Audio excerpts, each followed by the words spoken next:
we cannot afford as a society to cycle through our current leaders. So that kind of put the urgency in me in wanting to write the book. So you look at that and you say, well, so you're an established company. Let's just be clear. You have a balance sheet. You have a customer base that basically does not want to defect.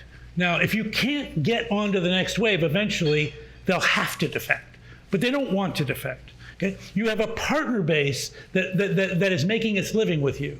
You have a worldwide service footprint, a worldwide sales footprint. You have everything that a startup wants, including your customers, right? And they're your customers, they're not the startup's customers. So you think, what the hell? Why does some little whatever get to beat my publicly held Fortune 500 company? And the answer is because that company is single-mindedly focused on one and only one outcome. If you give that startup another dollar, they know exactly there's only one place to put it. If you work for a startup, you know my job is to get to the other side of that chasm or my equity is worthless. So everybody's doing this. In a big company, you have everybody rowing in a different direction. Sometimes they're actually trying to screw up the other guy in their own company. There's a lot of infighting, that kind of stuff. And so as a result, when a disruption comes, they can't bring the power of the company to bear on the disruption. So what was the playbook about? The first part of the playbook was to say, guys, first of all, we have to acknowledge we are conflicted. And we're not conflicted because we're jerks. We're conflicted because there are zones of interest in our company that are genuinely incompatible with each other. So the 4 zones I mentioned. The incubation zone, its charter is to invent new stuff.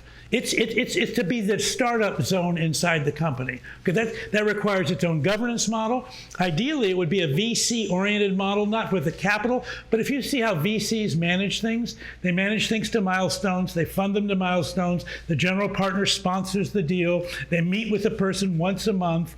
It's a very clear governance model, and the only thing that's interesting about that model is no corporation uses it ever. Okay, that is it is the most embarrassing thing about business today. The venture model has taken thousands and thousands of incubated businesses to scale, and no corporation uses it, period. I just want to use the governance model. I just want them to be a board of people that decide which ones we invest in. I want it to be a board of people to decide, should we fund them to the next milestone? I want them to fund startup-like entities that have general managers with entrepreneurial leaders. I just want them to use the venture operating model, not the financial model, the operating model. Then there's the performance, I'll skip the transformation zone for a second. The performance zone, that's where we all run our businesses. By the way, that's the zone that you organize your annual planning around. How much revenue we're going to have next year? How many salespeople do we need? How much product are we going to have? What are we going to grow at? Blah, blah, blah. And then the productivity zones, all the cost center functions that you need to support the performance zone. So, how much hiring, how much facilities, what kind of IT systems do we need, whatever. And in the annual budgeting process, you allocate resources across those 3 zones. Now, the productivity zone doesn't have to make a number. So they have their own governance model around efficiency and effectiveness and systems and programs. And the performance zone does have to make a number. And every quarter they got to make a number. And they're on the hook to do that. So you can kind of see how the performance zone has to have KPIs, quarterly businesses, performance-oriented compensation, that whole model. That works for that zone. It doesn't work for the other 3 zones. The point was, the first statement was just zone your business was, could we please acknowledge, and the transformation zone is, oh my God, we have to take all these resources from elsewhere and put it against the new thing, and then we have to hold everybody's feet to the fire until this thing gets to scale. By the way, the only people that have successfully done that historically are founders. So Jobs could do it, Ellison could do it, Gates could do it, Musk can do it, Bezos can do it, Reed Hastings can do it. Anybody who's a founder can just tell the company my way or the highway.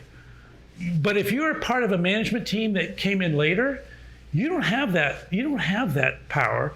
And so what was happening with these firms was they'd try to negotiate a consensus of the willing.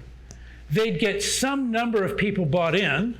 We believe what you believe, but a whole bunch of them went, yeah, I'll just take care of my patch. You worry about your patch. That won't work in the transformation zone. In the transformation zone, everybody has to row in the same direction. And that normally means the CEO has to fire between 1 and 4 really, really good executives, because they just won't align. They just won't do it.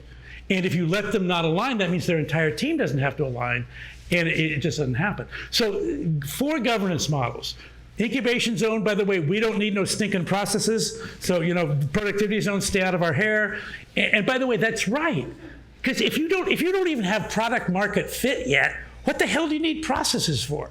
So you see how each zone they have a legitimate culture, they have a legitimate set of processes, things that they care about. And they're very well understood. It's not magic. You can find people that know how to run each of those 4 zones. But during the annual budgeting process, they tend to blur, they tend to steal budget across lines.